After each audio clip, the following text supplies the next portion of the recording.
our story started when 150 kids were told they were dumb, they were stupid, and they were nothing.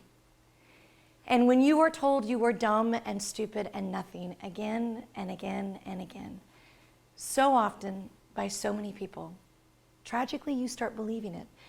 So I had 150 students who, since they were 5 years old, entering into kindergarten, who felt different, who didn't have the right words, who didn't know how to use their voice, and from that early age felt that they should be invisible and on the fringe, and they didn't matter. And that script in their head kept reminding them, you're not supposed to make it. So by the time they got to my class at the age of 14, they had seen friends die, maybe a father locked in a cell or a prison. They walked through the streets that had just had a riot. And in our city, in our community, we had a horrific riot in the early 90s. And it was my students at the age of 12 and 13, who were so angry at the system, angry at education, angry at the world, that they reached for a Molotov cocktail and threw it at a building. They reached for a rock, they reached for a handgun, they reached for a fist, they reached for something so that they could go through life swinging. And all of that destruction followed them into my classroom. At the age of 14, all of those words, dumb and stupid and nothing, and a world that reminded them every single day, you're not supposed to make it, became their narrative. So at the age of 14, they did not think they were going to make it through a week or a day or even a month. Certainly not finish an entire year of high school. Certainly not graduate. And the idea of aspiring to higher education and a university was unheard of. For a lot of my students, their parents dropped out of school in elementary school. Maria's dad dropped out when he was 11, her mother when she was 7. So for most of my students, they cared about survival, getting from point A to point B. So when I walked into that classroom on that first day, I was wearing polka dots and pearls, and I was perky and annoying and a cheerleader from hell. And my students looked me up and down and thought, who is this crazy lady? Where does she come from? How do we make her go back to where she came from? Because there's no way in the world that she's going to make it. Because they were miserable. And I think their entire purpose was to make me as miserable as they were. And they did a really good job. What also struck me, in America, we have a doctrine. We have a Supreme Court that said separate is not equal. So our schools are supposed to be a gathering point where people can come together and learn equally. That Brown versus Board of Education doctrine is in the highest court. But in my classroom, my students didn't understand what that meant. So they separated themselves, and they separated themselves into comfort zones that were based on race or religion or the side of the street they came from or this zip code or this gang. And so there were all of these corners based on differences. And I looked out into this sea of differences, and all I wanted my students to do was to put down that fist, put down that rock, put down that gun, and pick up a book or pick up a pen.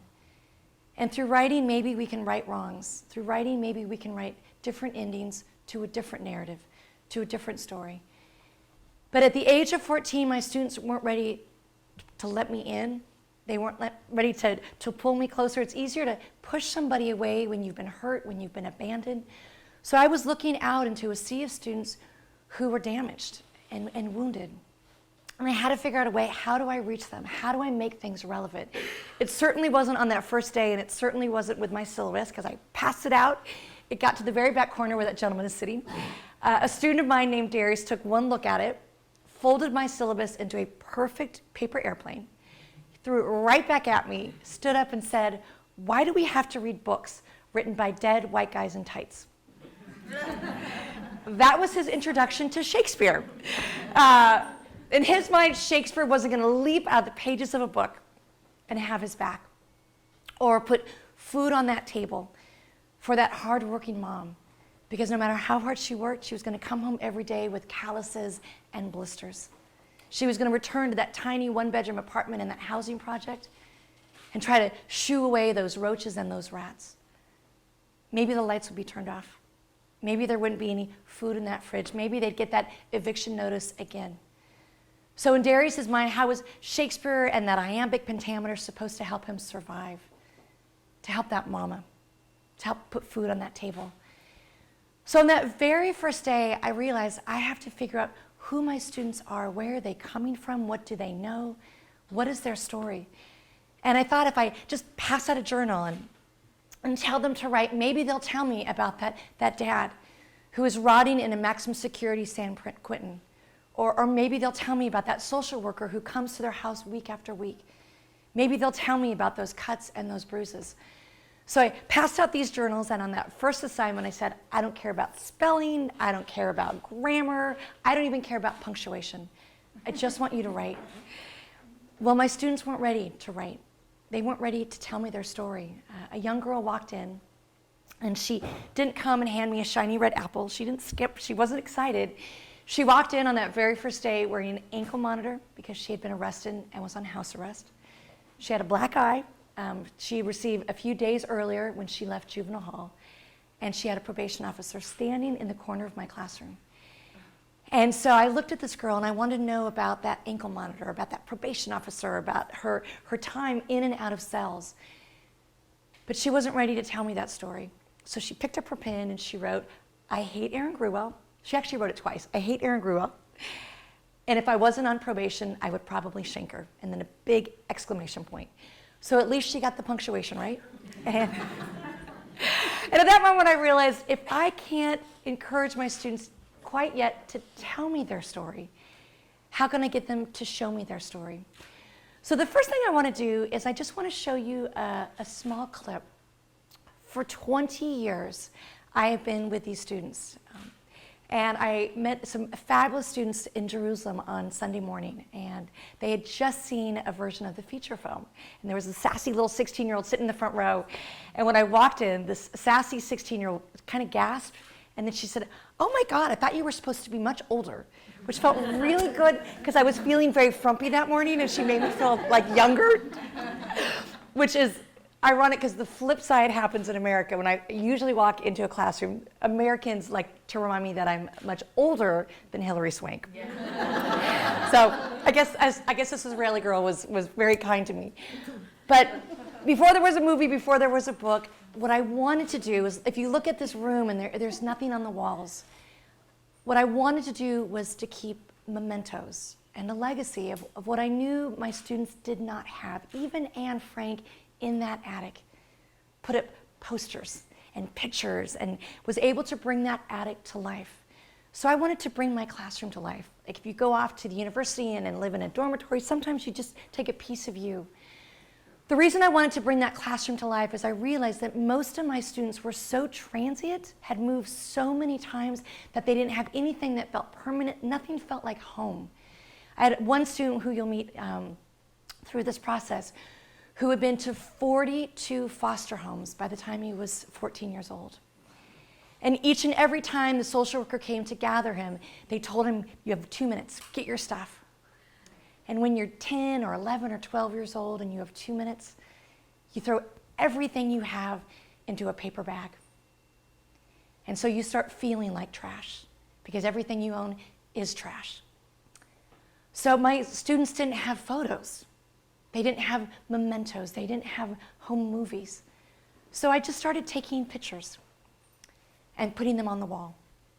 I started bringing in my video camera and just trying to capture those moments. And all these years later, we found that we had hundreds of photos and hours of film footage. So my students wanted to do something with that amazing testimony to our 20-year journey. So we just finished a documentary.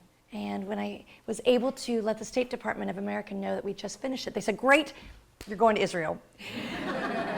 I say that because this film is not even released in America yet. It's not going to come out until September. But the embassy said we are going to translate it, and they translated the film into Hebrew and Arabic. And 10 different, this is my 10th presentation, I get to stand in front of teachers and students and have moments of humanity. I get to have moments where people are empathic and we believe in something bigger. We see past culture, we see past country, and we see kids. Kids for who they can be, who they want to actualize. And over the last few days, I have met the most amazing people. The most amazing. I met someone last night in Haifa. I talked about Hilary Swank was chosen because I loved her film, Boys Don't Cry. I love that she was gritty enough to play a transgendered youth who was murdered for living her real truth. At the end of my speech, there was this long line of college kids who were about to be teachers, and this beautiful boy, absolutely stunningly beautiful, stood there, and he was nervous, and kept walking away, and then he'd come back, and he'd walk away, and he waited to be the last person to talk to me, and he said, I want to thank you for choosing Hillary. I said, I know, isn't she? She's great, isn't she? He said, you know that movie, Boys Don't Cry? I said, yeah. He said, that's my story. He said, I'm going through transition. I want to be a teacher. And I'm scared to death because will my kids accept me? And we just kind of stood there and we kind of cried. And I said, who knows? And he said, you know. And while he was talking to me, there was these two beautiful men who were also in his class. They were also planning to be teachers. And they heard everything he said. So we made a little circle, and I said, here's a network. I want you to exchange phone numbers, become friends. I want you to help him out. That happened last night. I went to a beautiful after-school program today where they collect young people in a park who are homeless, girls who are selling their soul and selling their body and selling something to survive. And I talked about my new friend, and then immediately afterwards, another woman came up to me and she said, I want to help him. I work with transgender youth. Can you tell him to call me? Can you tell him that I'm here? Can you tell him it gets better?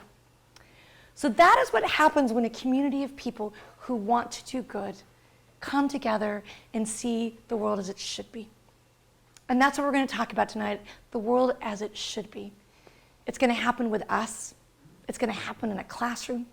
It's going to happen when we bring the world into our classroom and then the classroom out into the world. It's going to happen when women like Betty, who have a story to tell, say, I'm going to be your teacher for the day. You sit down, take a rest, because I know the story better than you do. So what I'd like to do is I'd just like to show you a brief trailer of that 20-year memento. Those faces, those names, those beautiful souls who put down that fist, put down that gun, picked up a pen, and just like Anne Frank, left a legacy, told a story, tried to create a movement. I wasn't even sure, coming to Israel, if anyone had ever even heard of the Freedom Riders. And I need to see your book. A woman right here not only has my book, it is signed by Darius, by Sonia. So you're going to meet Darius, and you're going to meet Sonia. So for a brief moment, I'm going to ask my new friend to show you this clip. It's like a message in a bottle. It came all the way from America just to you. And I thank you for that. This clip unfortunately doesn't have the translated version, but this is just 2 minutes, and it just gives you kind of a taste of what we've been able to show the young people throughout this amazing country. I think when all said and done, we keep adding things to the agenda, but I think when all said and done, I will have done at least 25 presentations throughout this country. And I don't want to leave any presentation, any room. So I'm trying to imprint every single one of your faces into my heart right now, so that when I do leave, I take a piece of you with me. But what I'm going to leave behind for a moment is their faces, their names, and their story.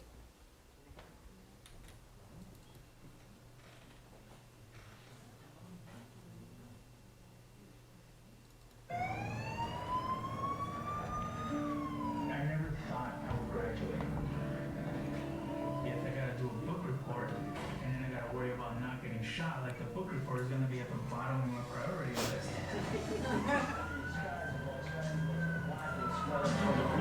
On a rampage. I'm in Long Beach when I was 12, and life got really real. Sorry, I'm so emotional. I'm really feeling it. It's okay. My brother went to jail.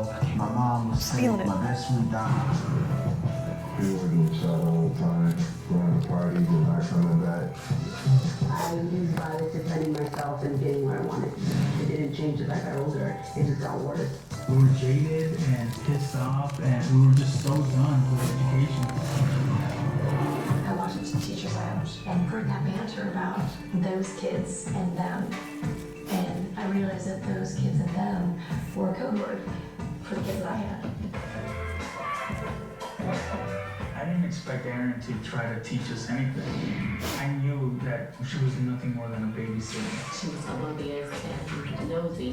When it's obvious that a kid is not engaged, how can I make them want to learn? She announced that we were in a journal.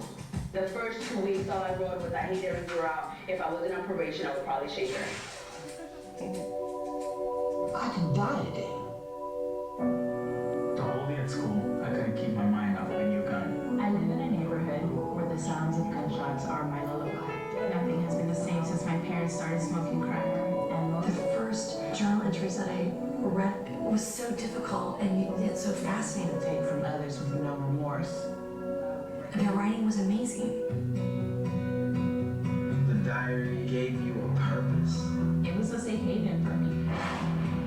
We needed people to pay attention to what we were doing. We needed to take our story to the nation's capital, to the Secretary of Education. There are 150 freedom writers, and they tell their story in a book called The Freedom Writer's Diary. I'll never forget this man was very disgruntled and he said, "What are you doing?" And one of the freedomers said, "We're changing the world." It doesn't take 150. It only takes one.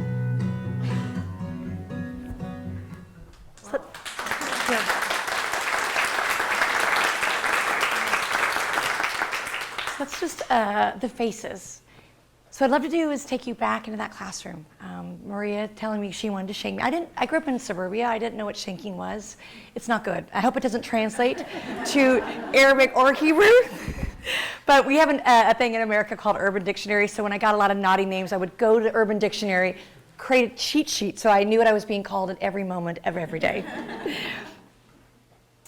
What I found out in those first few moments was my students had never read a book. Never. And to be 14 and never lose yourself in literature, to not sit in your dad's lap and read about parables or stories where the good guy makes it. Tragically, there wasn't a lot of men in my students' lives. It was a horrible phenomenon. In their city, in 1 year, 126 kids have been murdered. 126. And so at the age of 14, my kids were already jaded and afraid and going through life feeling like there's a bullseye right on my chest. And at any moment, I could be that target. I could be that statistic. I could be 6 feet under. And so a lot of my kids were just numb and anesthetized. And the idea of reading was never presented to them. They didn't have libraries adorning their walls. They didn't take trips to the library or to bookstores. And so the idea of finding literature that spoke to them was something that I had to do very sneaky. I realized I have to find stories that matter, that are relevant. And what are those common themes? And if my students aren't going to tell me their themes and just pick up a pen and write in that journal, then I need to be a little bit more subversive and find out what those themes are. And there's a game that, if you've seen the feature film, they do a beautiful translation of a game that I played. And I hesitate to call it a game because it is actually anything but. But when I was in college, there was a life-altering moment where I watched a young boy in Tiananmen Square stand in front of a tank. I think a lot of you probably have seen that image. And I remember watching that image, and he was so determined. Like, he actually would move closer to the tank every time the tank actually didn't want to run him over, but it was the symbolism of I am standing up for something. And as I watched it, I realized I had never stood up for anything or for anyone. I was lucky to go to the right schools, the right universities, to play the right sports, join the right clubs. And I'd actually gone to the university thinking I was going to be a lawyer. And as I watched that young boy stand in front of that tank, I realized he was standing up for something that was so much bigger than him. And when we had the Los Angeles riots and I watched our city burn, there was this moment that I realized, I don't think I want to stand in front of a judge and jury. It's too late. I think I'd rather stand in a classroom in front of these kids. And I remember telling my dad that I was not going to be a lawyer, that I was going to be a teacher. He didn't take the news very well. He reminded me that teachers don't make any money, and that is certainly true in America. I don't know about Israel, but it is certainly true in America. And I wanted to believe that it was more than economics, that it was psychic income, if there is such a thing. When you see the twinkle, when you see a light bulb go off, like you do in a cartoon. So I wanted to stand in front of my students. And that game, the line game, was an opportunity for me to get my students to stand, and in standing, say so much by not saying anything at all. I thought I could ask them questions that are relevant. And if I ask enough questions, they'll come. They'll come to that line. But if I'm really honest, I have to start with the questions I know they know, which all teenagers know, which is everything outside of education, everything outside of that classroom and curriculum, which is pop culture. The hour upon hour that they play video games, that images are live and in 3D jumping off a screen. Or the hour upon hour they watch television, or if they sneak into a movie theater and images kind of leap off a screen, those Marvel characters, or this song, or this artist. I got a kick out of my cab driver when I was in the Old City in Jerusalem. We were driving to the Western Wall, and he said, I was here when all the traffic stopped because Kim Kardashian and Kanye West to the Armenian Center, and he knew everything. He knew Baby Noor. I was very impressed by my cab driver.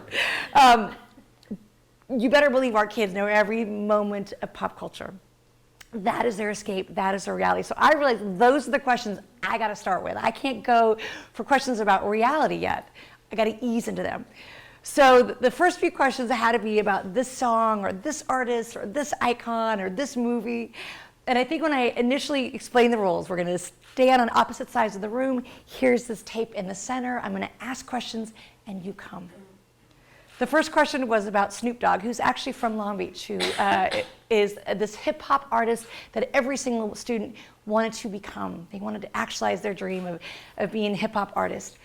So when I asked those first few questions, I think my students thought, this woman is certifiable. This woman is crazy. Why is she asking questions about music that have nothing to do with English or education? But at least we're not sitting at a desk. At least we're not taking a test. At least we don't have a number 2 pencil in our hand. Let's go. And so they came. Question after question, they giggled, they came, they did fist bumps, high fives, they rolled their eyes, and she's loony. But enough times in that line became that gravitational pull, that the questions became real. Stand on the line if you know someone who is poor. And every single one of my kids stood on that line. And it wasn't just someone, that someone was them. Because every single one of my kids was poor. Every single one of them knew what it felt like in the pit of their stomach, what it felt like to be hungry. To open up that fridge and there's nothing there. Or those cupboards. To try to turn on the lights and the electricity's been turned off again. To try to take a hot bath and the gas has been turned off again. To try to get a little bar of soap and wash out your jeans maybe once a month, just so you can feel clean, just so you could feel whole. To want things, to wish for things, to cross your fingers and want those jeans, those shoes, that video game for this birthday or this holiday. And knowing if I get those jeans or those shoes or that video game, what is my hardworking mom going to have to sacrifice? What is she going to have to go without for those jeans, for those shoes, for that game? So in that moment, as I looked up and down that line, and they were different shapes and sizes and colors and hues, they were much more similar than they were different. And I realized I can continue asking them questions. And if they're courageous enough, they will come. Most of the questions I asked were generic about someone. And then I asked a question, and I should have phrased it differently, but it was very specific. And I just said, stand in the line if you have ever been homeless. And out darted Sue Ellen. If you have the book.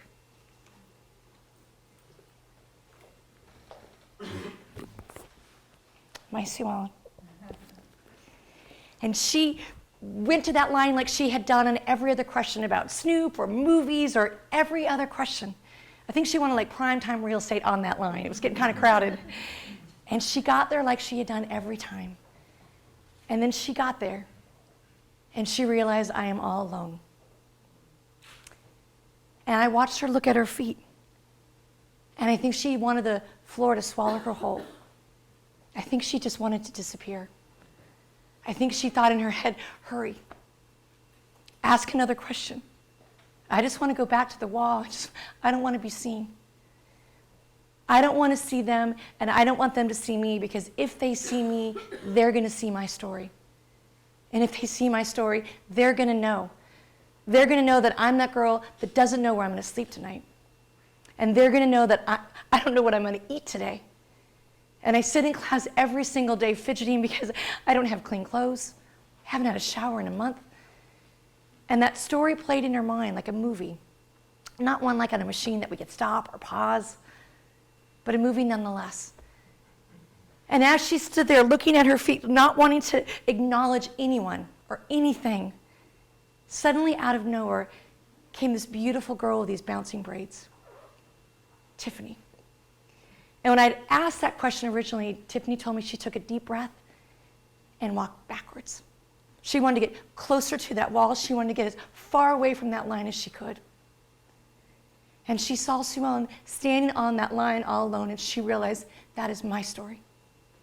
So unlike Sue Ellen looking at her feet, and unlike Sue Ellen who just wanted to disappear, Tiffany walked to that line and she looked at every single one of us.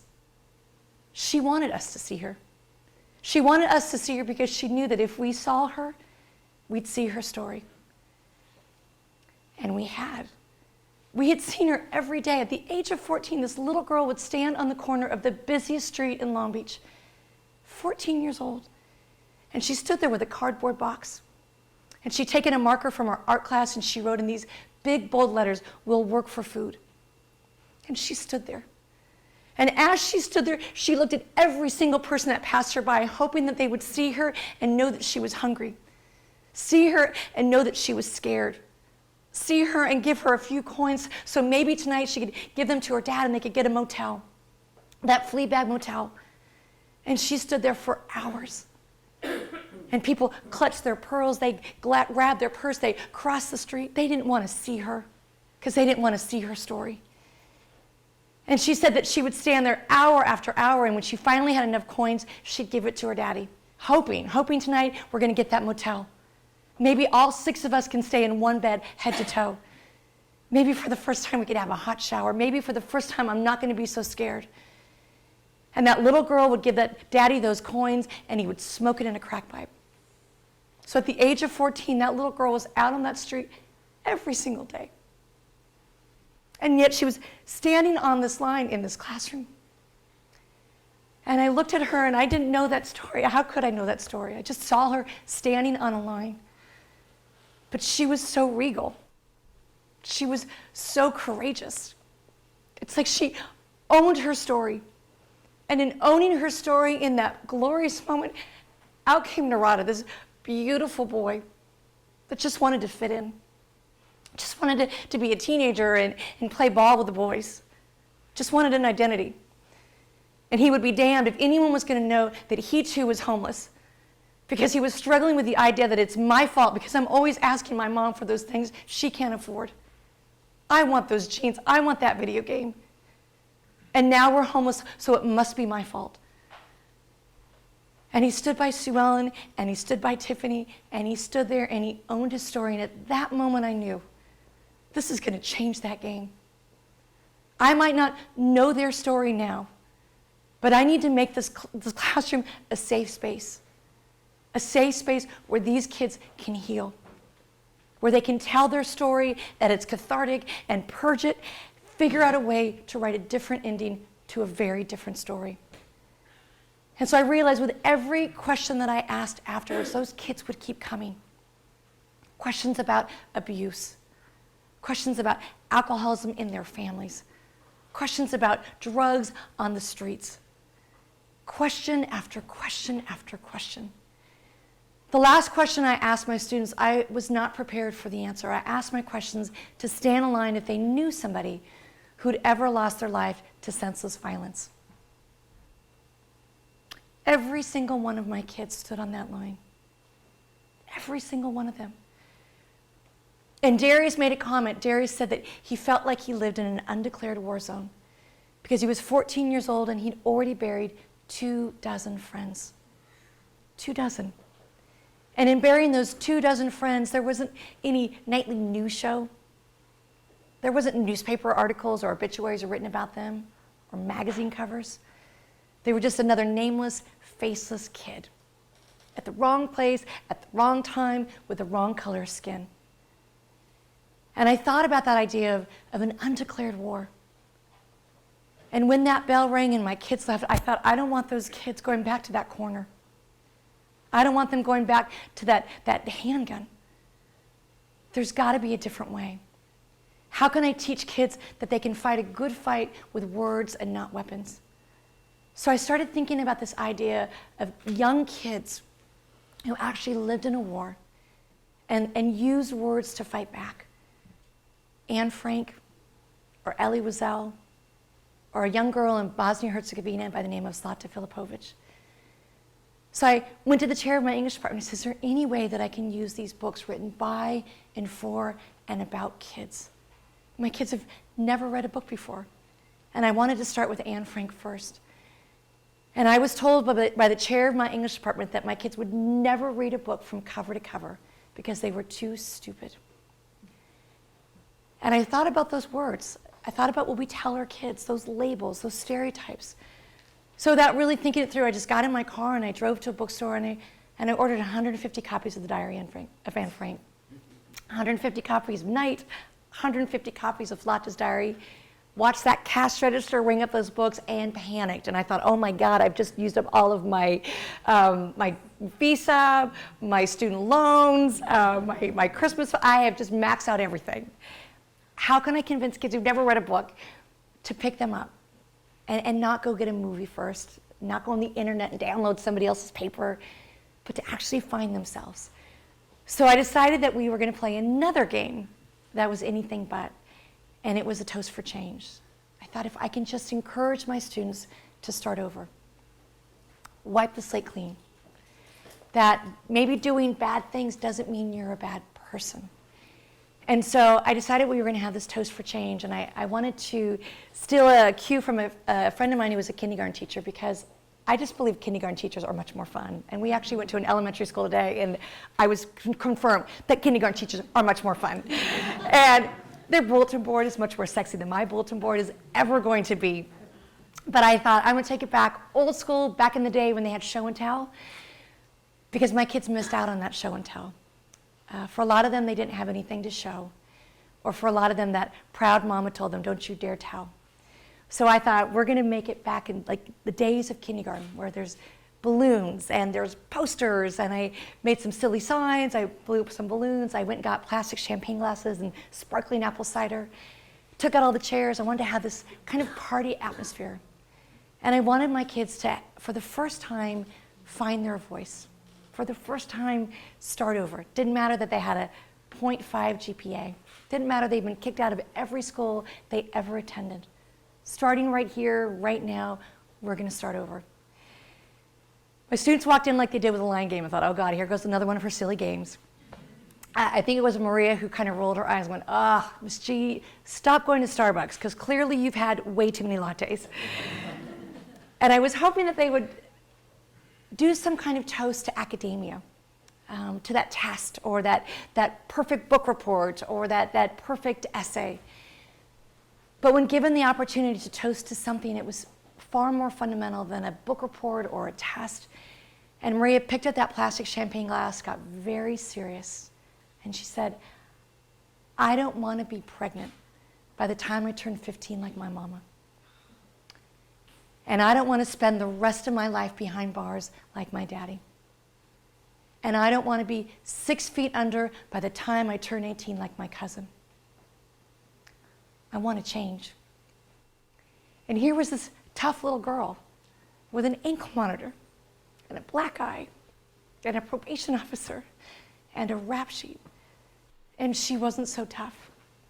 And in that moment of being weak and vulnerable and exposed in front of a room full of her so-called enemies, every single one of those kids, every single one of them just wanted to be heard. Darius stood up and he said, I'm tired of being asked to act like a man, and there's no man in my house to show me or to guide me.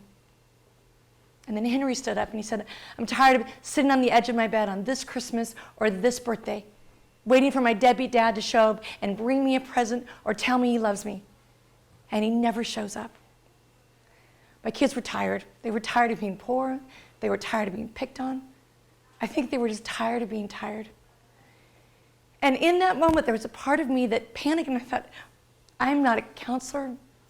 I am not a therapist. I don't even know how to work the copy machine yet. I don't even know how to work that machine yet. How am I supposed to help these kids change? And if I can't, maybe my girl Anne Frank can. And I gave them the book. And so what I wanted to do is I wanted to show you another clip that I think is really special. And the reason it is so special is when they were able to bring this story to life. It was so important for my students that the screenwriter use their words as their muse. Go to the source. Go to our book. Talk to us. Don't go out and hire Hollywood hotshots. Whatever you do, don't hire Miley Cyrus, please. So we made it a ploy that we were going to hire real kids that were not actors, kids that struggle or have acne and body issues and are kids. So the young boy that you're going to see in this next scene, you're never going to see him in any Hollywood movie. He's never going to be on the cover of some magazine with, some chiseled abs or any of that stuff. The young boy who's actually going to read this journal was homeless, as was the writer. And the writer of this journal wasn't some hotshot in those Hollywood hills. It was a 14-year-old boy who stood on a wall, and he watched Sue Ellen. And then he watched Tiffany. And then he had the strength to join them. And after he stood on that line, he went to a shelter, and he picked up a pen, and he wrote a story, not knowing that it would be Diary 24 in your book, not knowing that it would be a moment in time, but the power of words. So every single word that this young boy says was written by my student, Narada. So for a brief moment, I'm going to ask you once again to help me pull up this clip, this beautiful moment of my students picking up a plastic champagne glass and making a toast. They just wanted things to be different. They just wanted things to be better. I think they just wanted to believe that change was possible.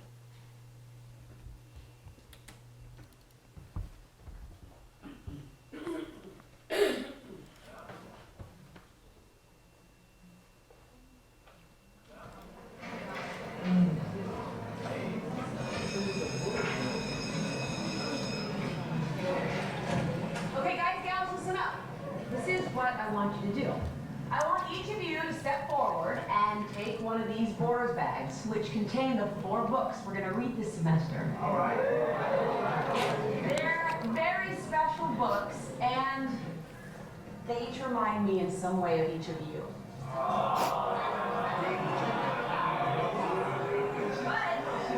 But before you take the books, I want you to take one of these glasses of sparkling cider, and I want each of you to make a toast. We're each gonna make a toast for change. And what that means is, from this moment on, every voice that told you you can't is silenced. Every reason that tells you things will never change disappears. And the person you were before this moment, that person's turn is over. Now it's your turn. Okay? Okay. You ready to get this party going on?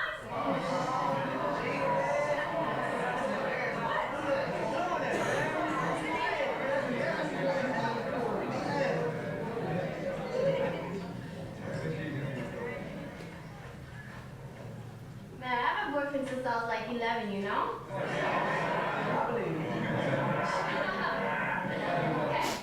Well, I was always the person that was gonna get pregnant before I turned 16 and drop out. Like my mom. Ain't gonna happen. Nobody ever listens to a teenager. No, everybody thinks you should be happy just because you're young. And they don't see the wars that we fight every single day. And one day my war will end. And I will not die. And I will not tolerate abuse from anyone. I am strong. My mom's kicked me out when I got jumped into the gang life. But I like her to see me graduate. I like to be 18.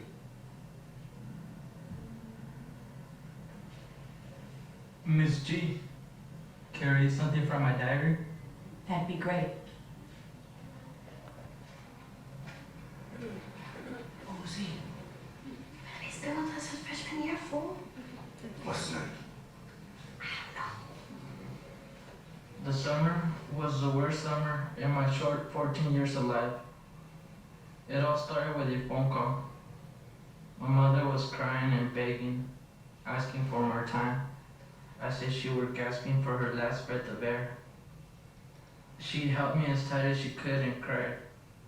Her tears hit my shirt like bullets and told me we were being evicted. She kept apologizing to me. I thought I have no home.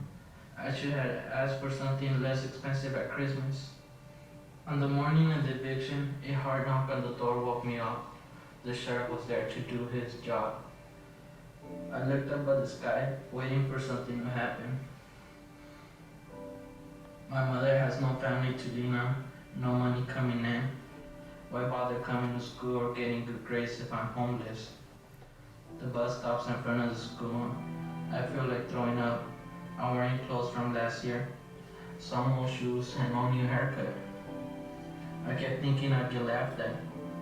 Instead, I'm greeted by a couple of friends who were in my English class last year.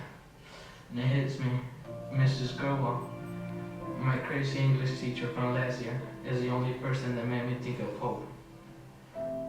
Talking with friends about last year's English and our trips, I began to feel better. I received my schedule and the first teacher is Mrs. Gruwell, room 203. I walk into the room and feel as though all the problems in life are not so important anymore. I am home.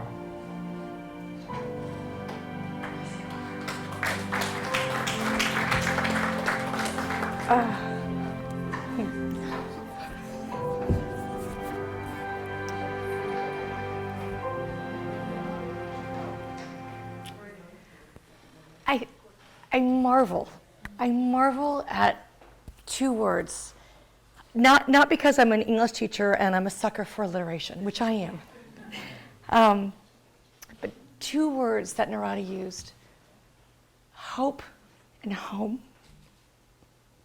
And if we think about that a kid who was 14 years old and by every stretch of the imagination could have and should have felt hopeless, because a lot of our kids do, could rally to feel hope, that it's out there.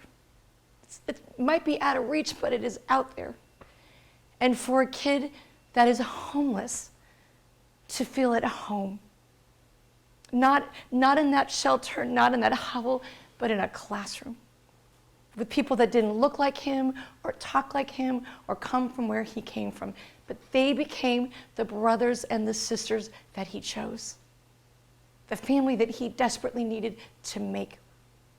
This place is permanent. This is the place I want to be. And I think about that. I think about this moment. What was so beautiful is when my students began writing their stories. They wanted to feel safe, so we came up with these rules. We tried to create these cultural norms.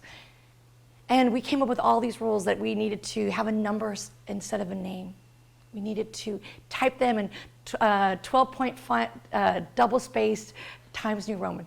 Everyone had to be the same, so we wouldn't know someone's handwriting. We had a vow that we weren't going to sensationalize. We weren't going to tell. And so none of these stories had a name, a gender, or even an ethnicity. So the irony is the young boy who wrote that story is African American. When they made this film, we didn't tell anybody whose story it was. So the fact that they cast a Latino boy shows the universality of storytelling. Shows the universality of other people have stories that may not look like us or talk like us. Because when I gave the book to Maria, the Diary of Anne Frank, she was so excited about the concept of changing. We just did this Toast for Change. She wasn't excited about changing through reading a book that was 300 pages. She wasn't excited about her homework. She wasn't excited about looking at the cover of a book of a little girl who didn't look like her or talk like her or come from where she came from. She couldn't identify Amsterdam on a map. She had never heard of the Holocaust, and suddenly she's supposed to read this book about a little girl that doesn't speak Spanish, about a little girl who's not Latina, about a little girl who is not from her hood. And yet Maria took that book home, and the saving grace on that first day was she was still in house arrest. And what that means is if you're not indoors by 4 o'clock, your probation officer picks you up and takes you back to jail. So I think she stormed into this tiny one-bedroom apartment like 3:59, and the lights had been turned off again, and there was no food in her refrigerator again, and her mom was out working that third job again. So without anything to do or anyone to talk to, Maria said she reached for a candle and began reading this book and hoping she could come back and tell me I was wrong. There was no way that she was ever going to relate to this little girl. And yet Anne spoke to her. Anne spoke to her in a way by talking about using wings to fly. Anne spoke to her about her father and all of those moments that Anne wrote about. And as she kept reading this book, Maria kept projecting her gangster mentality onto sweet little Anne. And every day she'd come back and she had nicknamed the 7 others in the attic Anne's posse. And she wanted to know when Anne and her posse were going to smoke Hitler and just take him out because that's what her gang would do. And I realized that it was becoming like this gangster tale. And I said, it's not that kind of book, Maria. Like, just keep on reading. As you all know, Peter develops a crush on Anne. And so Maria wanted to know when Peter and Anne were going to hook up, do a little something, something, become a little racy Harlequin romance. And I'm like, it's not that kind of book. But I love that she was drawing inferences and trying to make these comparisons, even though it was comparisons to a lifestyle that was so different than Anne's. And as many of you know, when Maria finished reading the book, it crushed her. Devastatingly so.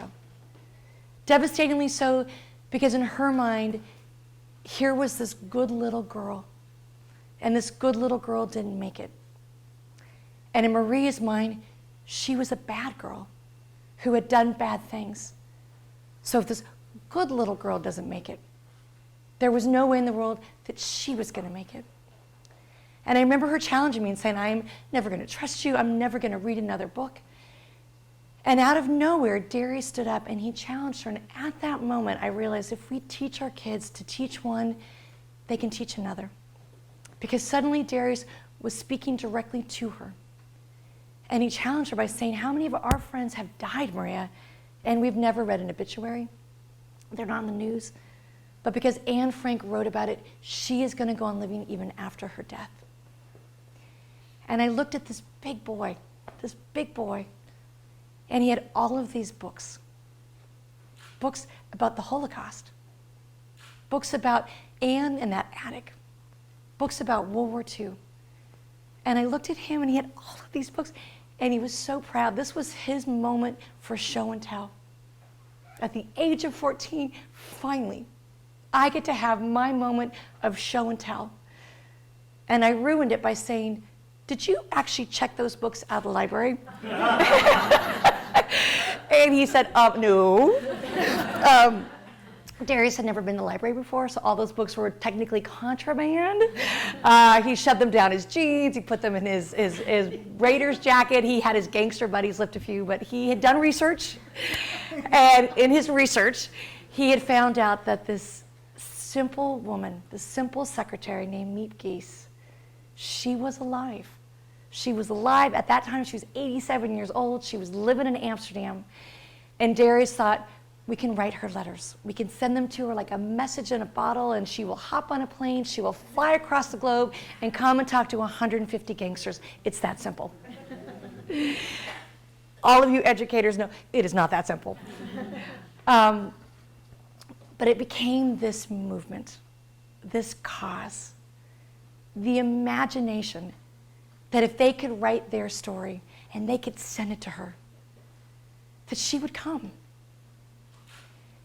And I never planned to send those letters because I didn't dream like my students did. I was still kind of a cynic. I was still kind of a realist. But I knew that they'd write really good letters. And then my students try to do a fundraiser. And I have the poorest of the poor, kids that can't go to their moms and ask them to write checks or pull out a Visa or even go to an ATM and get a crisp $20 bill. Because the reality is if they got that $20 bill, that should go for the lights. That should go for food. Shouldn't go for some woman living across that pond. And one day, Darius put me on the spot, like kids always do. And he said, what happens if she doesn't come? And she wasn't supposed to come.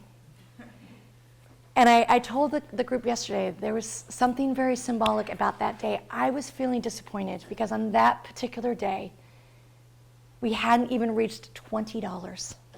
We just had 18. But I did not know the symbolism of the number 18. A Holocaust survivor taught me. So we had $18, no plan. And I said to Darius, and if we raise all this money, maybe we can buy more books, maybe we can go on a field trip, maybe we can have a pizza party so it's a win-win because we'll have done it together. And then I stopped myself, and I truly don't know how or when or even why. But I said to him, but if she does come, your lives will never be the same. And she came. She came. Betty knows her, knew her. Her brother knew her well. And this tiny little woman, 87 years, not as cute and feisty as Betty. Let's be clear. But this 87-year-old woman sat down and read letter after letter. There was typos, and there was grammar mistakes. She didn't care. I think she saw something in each and every letter, in each and every kid, that she must have seen in Anne in her diary. Whether it was hope or promise or possibility, she saw something. She got on a plane and she flew across that globe, regardless of their skin color, regardless of what their parents did or didn't do. She came for them. And right before she came, I think it sunk in and we panicked. We thought, oh my God, what do we actually do with her once she shows up? Like, where do we put her? What do we do? I'll never forget, we were going to host her in this really rundown community center. It was across the street from the school. And we went there and we walked in the room, and it was demoralizing because every single wall was covered in graffiti. Covered. And for us, it was like we were meeting an ambassador or a diplomat. And I looked around that room and I looked at my students, and I realized I actually have all the graffiti artists in my class. So I went out and I got like butcher paper and like markers and pens, and I said, transform this room. And they became Picasso. They transformed that room. And as they're transforming that room, out of nowhere, Darius stands up and says, we should probably feed her because plane food sucks. Not that he would even know, he'd never been on a plane. But it was this opportunity for him to offer up his grandma's mean sweet potato pie. And not to be done where he's like, well, my mom can make tamales. And then Bunny stood up and she's like, well, my mom can make Cambodian rice. And I pictured for the first time my students who had hated school and hated reading and hated writing, standing in a kitchen with a mama or an auntie or a grandma, making that sweet potato pie, rolling those tamales, stirring that rice, and talking about a little girl in that attic, bringing that book and that story to life for a mama or an auntie or a grandma who didn't know that story. So once again, my kids got to become those teachers. And the next day that she came, this tiny little woman who was 4 foot nothing, you would have thought that it was Shaquille O'Neal, LeBron James, the largest basketball icon you can imagine. She was several feet shorter than them, several shades lighter than them, and yet she transformed their lives. And she told stories that we didn't know, that the book had ended and the story continued. And the most amazing thing that she said to them was, please make sure that Anne's death is not in vain. And in doing so, I think my students felt it's our time. Let's write our story, even if it's just for us, not for a grade, not because it's a class, but let's write our stories. And that's really where this book came from, was the idea of sitting down and writing, for writing's sake, and reading and finding out other stories so that we could eventually go to Shakespeare, that dead white guy in tights. So we could read about poetry by starting with what they knew. We started with, I wanted to start with Gertrude Stein's A Rose is a Rose is a Rose. I started with Tupac and A Rose in Concrete. So eventually my students were so prolific and profound that part of what we've been showing throughout Israel is a documentary that is not narrated by some hotshot Hollywood icon. The narrators of our documentary are my kids. And I think what I've marveled the most about is how eloquent they are, and articulate, and passionate. And they didn't have a script. It was all those silly vocabulary games that we played with Fruit Loops and Peanuts and things that brought words to life. And eventually those words became a part of their vernacular, part of their everyday speech. So I want to show you one last clip because I think it is the most profound. It's been the most profound here in Israel.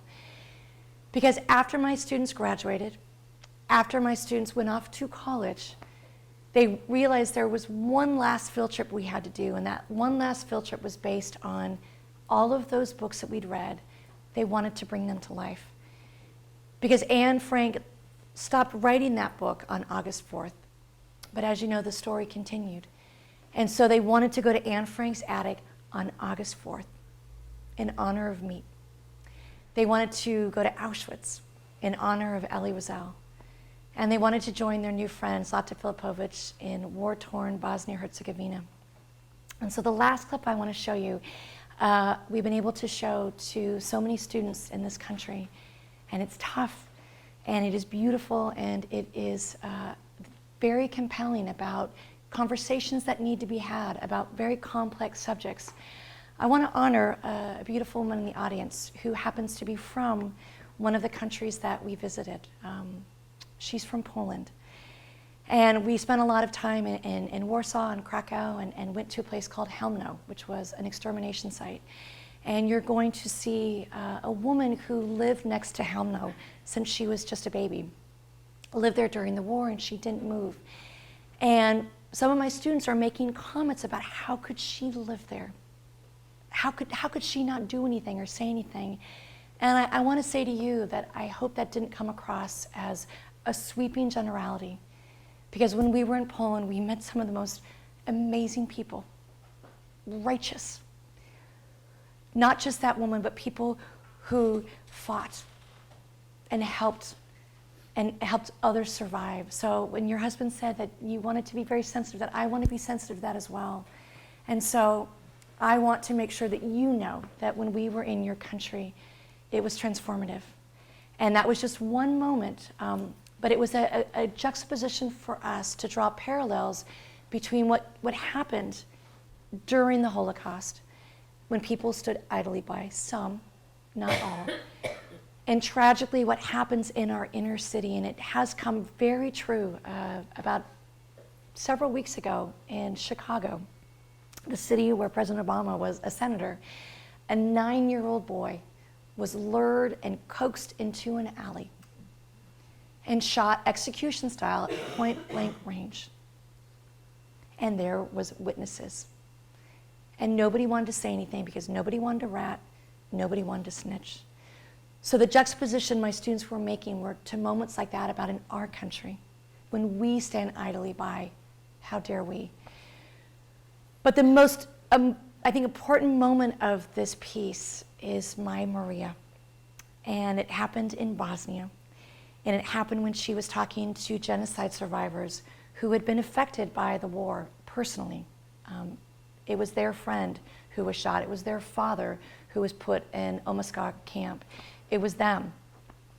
I just can't wait for you to see what Maria does. My little woman warrior who wanted to do all kinds of harm to me has learned how to channel that passion, and that passion is now about peace. So in our last clip, what I'd love to do is take you on a field trip, put you on a plane, on a bus, take you to Amsterdam, where Betty is from. I think she's going to be very excited. She might get homesick for a moment. But I want to take you to Amsterdam and to Poland and to Sarajevo.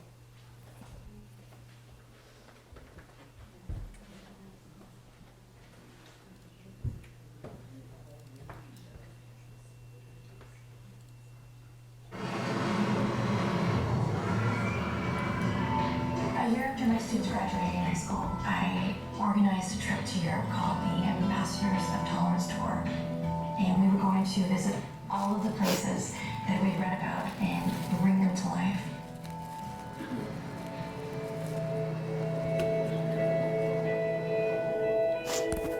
One of the most important and symbolic places that we went to was when we went to Anne Frank's attic on August 4th, the day that she was actually captured. The thing that really got to me was the window that she always talked about, that was her only connection to the outside world. I was meant to be there right at that time to pay homage to her spirit, to her legacy, to her words, and the difference that she had made just because she chose to write something down.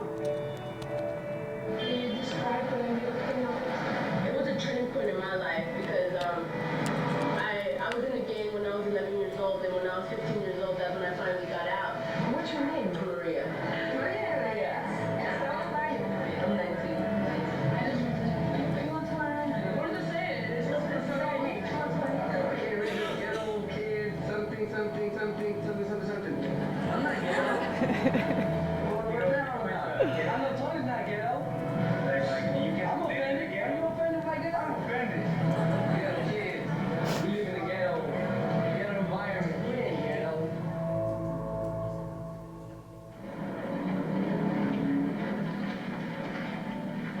One of the most difficult things we did was visit the Nazi death camps. There's train tracks that lead into the camp. When I walked through, it felt like if it was a point of no return. Well, this is the end, this is where the train stopped. This is the end of my life. I find solace here because I find the truth here. I find the souls. I communicate with the souls. Between 1.5 million and 2 million souls right here. We got to travel with Mel Normelstein, who is a Holocaust survivor. And he took us back to Auschwitz to show us where his father and his brother had been killed. It still takes my breath away because Mel had moved on, but he didn't forget. And he made sure that other people knew of his story and of the other stories of people that had died and lived through Auschwitz.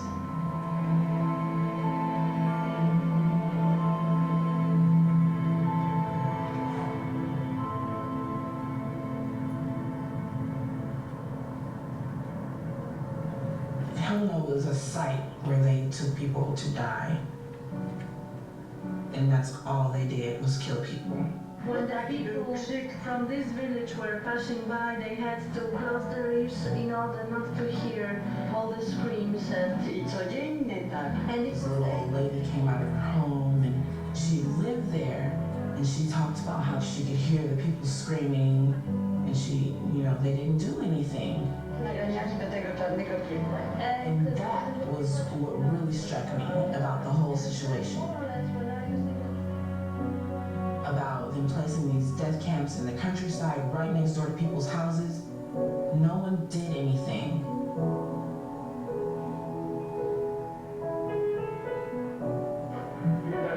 I don't know how they could have done it, but I wasn't here. You know what I mean? How can I work here, live here, with people screaming in my backyard? people horrified and dying every day. But how, can I live in the inner city and hear people screaming and dying in my house? I think that the people who didn't do anything, it was because it wasn't personally connected. And when you can make personal connections, then people start to feel things. And so having these feelings of empathy and compassion will often drive people to want to take a stand, I think.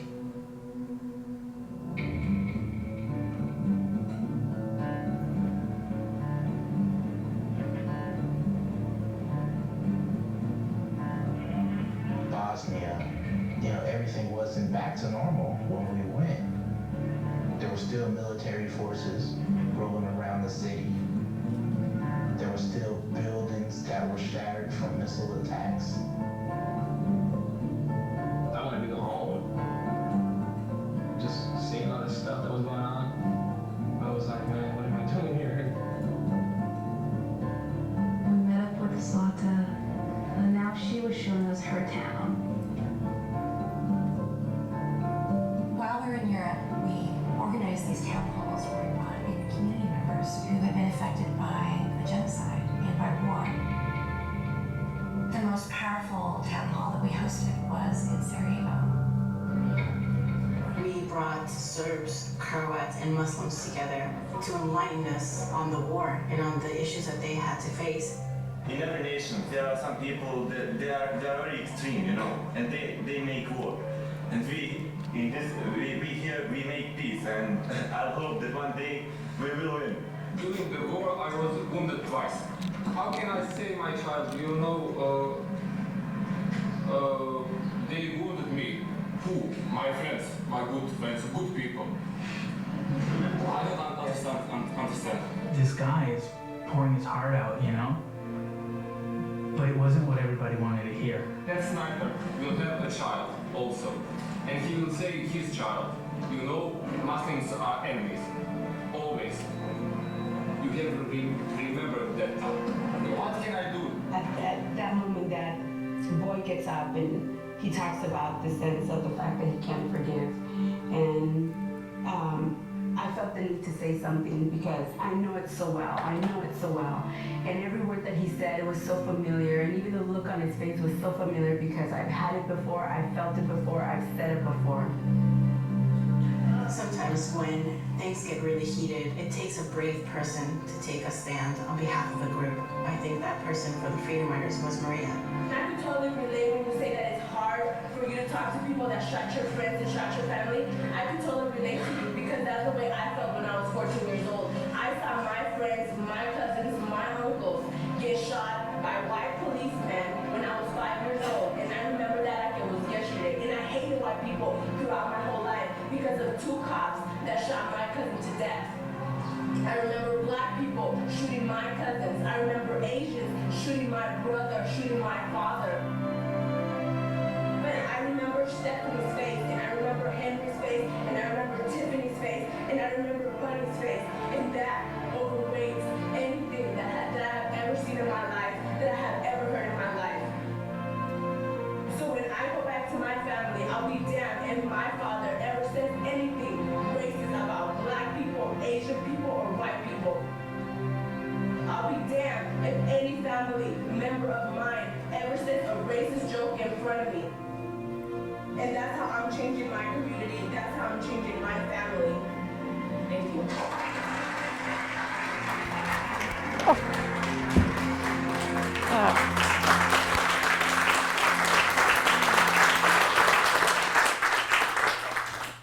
My dad was a professional baseball player, and there was this moment where Babe Ruth pointed to the rafters as if he was going to knock it out of the park, and he hit a grand slam home run.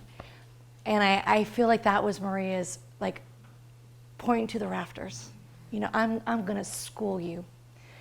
I'm going to validate who you are and your story and where you're from, but I'm going to knock it out of the park. And I think as a teacher, that to me is the most amazing moment. It wasn't for a test, it wasn't for a grade. she was able to do the right thing. Meep had told my students that she wasn't a hero, but she simply did what she had to do because it was the right thing to do.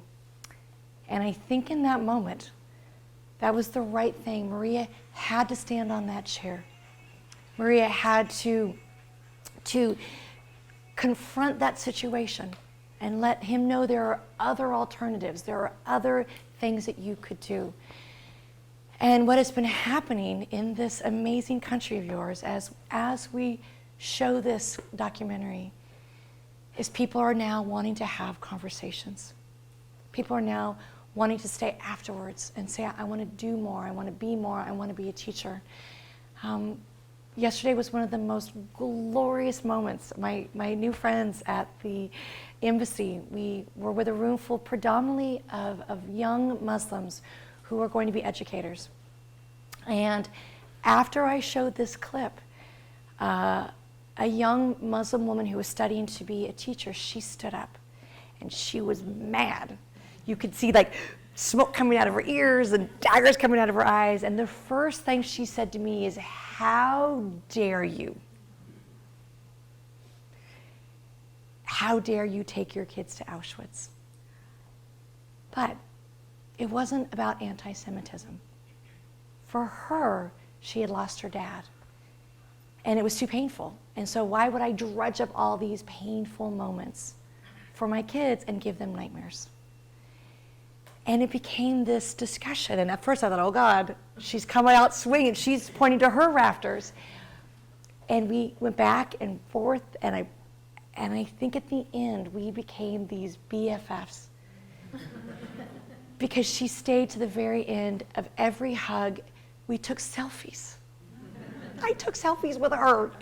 And she left, and she came back, and she gave me another hug, and then she left, and she came back, and Reese and I were just like, did you see? That was the girl. That was the how dare you girl. It was unbelievable. It was unbelievable. So I think in that moment, I think it's important when you just validate someone's pain. I immediately thought, oh God, it's this, when it was really personal. And I was able to share with her something personal about me. Some of you may have seen the feature film, and the father in the film is my father. And the beauty of our story is my dad was always around, originally begrudgingly. Originally he was a lovable curmudgeon. And then he fell in love with those faces. How could he not? And he went on every field trip. You know, he went everywhere we went. And so as my students had named me Miss G, or for a lot of my orphans, Mama G, they named my dad Papa G. And Papa G became very, very cocky as this idea that Hollywood was coming a calling.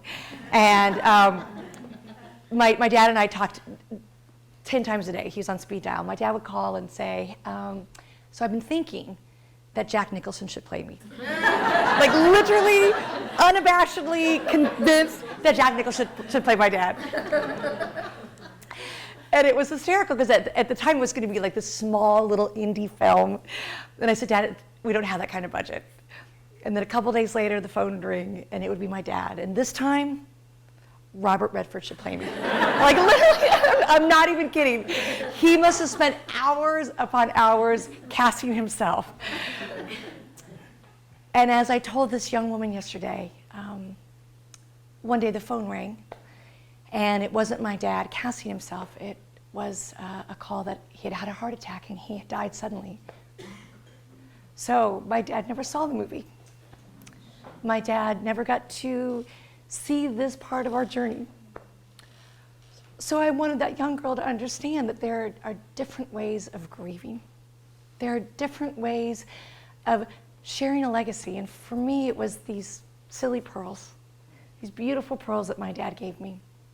And I feel like if I wear them, I feel him. And if I feel him, he is with me. And so in that moment, we had this connection, not about religion or cultures, about two girls who are their father's daughters, who miss them. And so it became about humanity, and it became about understanding. And that is what Maria taught me, is be bold. Even when you're scared to death, she stood on a chair. It's not like standing in front of a tank in front of Tiananmen Square, but she stood on a chair. And I think for a lot of the kids that we teach, let them be bold. Let them find that voice and that story, and they're going to challenge you. Let them challenge you. For those of you that traveled 2 hours tonight, thank you. Thank you.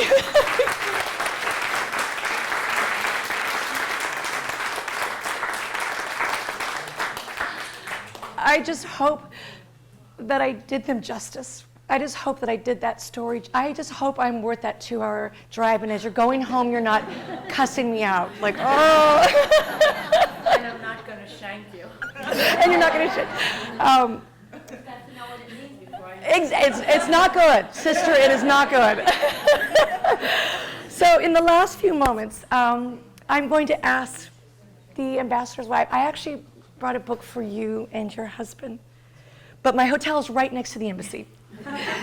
And I'm going to ask you if I can give the book that I brought for you to my new friend Betty, because look what Betty came with. Betty came with her own book, Broken Silence. זה גם בעברית וגם בהולנדית. Oh my. 4 שפות, אבל עברית יצא בשבילה רק באנגלית. That is my girl. It's for, did you hear that? My girl. So Betty, I'm going to give you mine, because I get yours. And I want to tell you, I've been blessed to have wonderful people like Betty in my life. We've had Holocaust survivors who have been a part of our story for 20 years. You saw Mel. Mel just turned 92.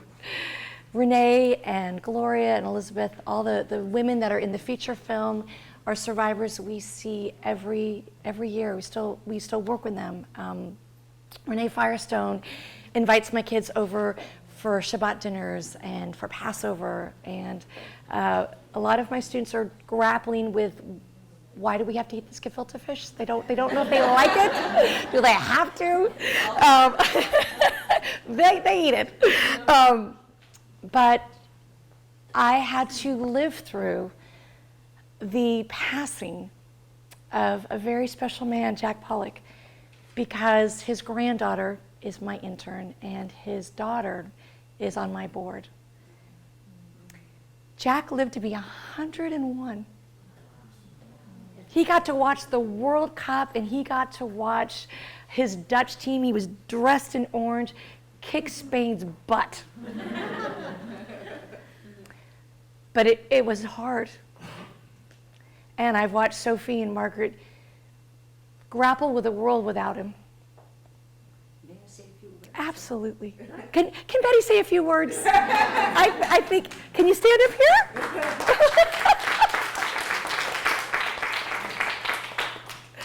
You have earned that right. Just because I have to explain something. Otherwise, everybody's asking me, what are you having here? What is this German flag? Oh, give me a hand. Okay. I'm standing here. Okay. Much better, right? Can you all see her? I want to explain something. I'm performing almost all the time in Germany. In Germany, there they really strive to give all the children an idea of what has happened in the war. And there I perform twice a year, about a whole week in 6 different towns, 6 different big schools, and I do that already 6 years, and I hope to perform. They asked me until 100, I said maybe 110. But there is another Germany now. It's a bit difficult here in Israel to explain that I am happy and proud to have received this honor, which is the highest honor in Germany they can give to people, and I got it 2 weeks ago in Germany.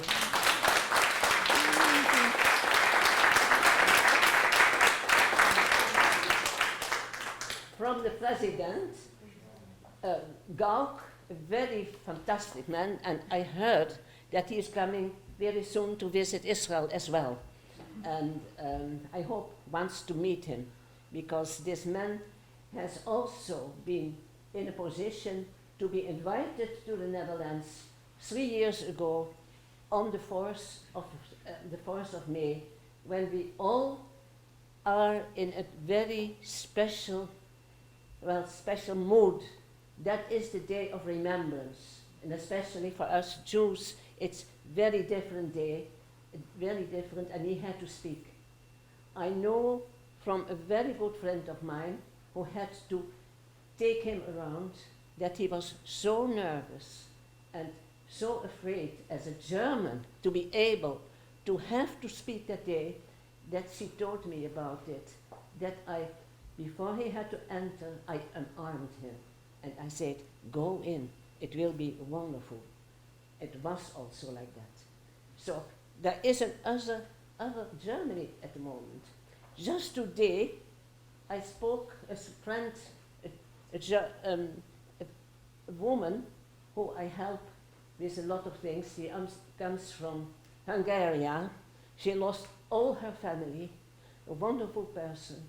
She cannot talk about the Holocaust, but I help her, I can help her, because she is not in a position ever to go to Germany or to speak a word of German. But for those people, I can be there. I went to Germany because she was invited. They want to make good to the people, but people who really survived find it so difficult, they don't want to go. My brother and his wife never set a foot in Germany and never could go there, but for me it was different. I survived the Netherlands because, well, just a few words about how I speak to the young people, because I always start to tell them, I want them to be about 16 or 17 or 18. When they are younger, it's a bit difficult. I always start to tell them when I was 16, how did I react to this terrible man, Hitler? I said, there was radio then. No, there was no, hoe noem je dat nou? Oh yeah, it was only radio. I listened to the radio, and the whole family said, close that, we don't want to hear it. I don't know why I was so different, because I said, we have to hear it. We have to know what this man is crying out into the world, because he is crying out, Jews are the rats of the world. They all have to be eliminated. And they said, well, these are just words. That's the way I talk to the children, because just words. Do you listen, any of you, to the football fields, what they cry out when there is someone of another color, someone of another religion? What are you thinking then? Are you trying to act against it? And I said, that's what I wanted to do when Hitler was there. That is the way I can, well, come together with them and with all the stories. And I'm so happy to do it. I can talk for 2 hours.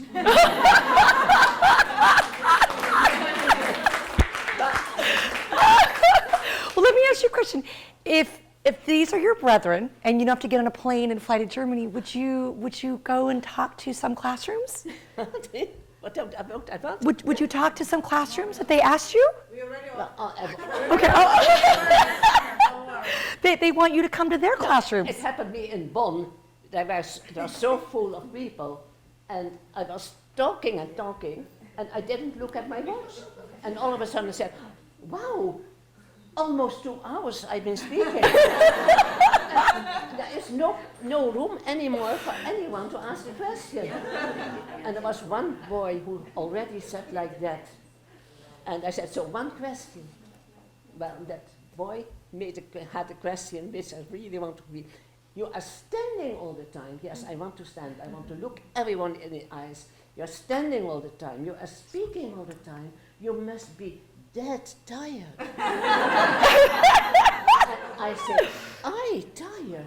No! You are all very tired because you gave me so much energy that I can go on another hour and you have to go home because you are so tired. That's the way it is.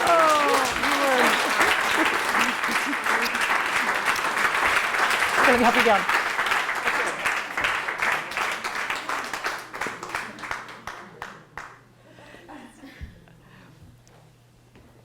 She's a big flirt, too. I think she's a cougar with that German president. I don't know. I can't confirm or deny. What an amazing night. And I'd love to, if there's any last comment or question, she just rejuvenated my spirit. And I hope that you reach out to her.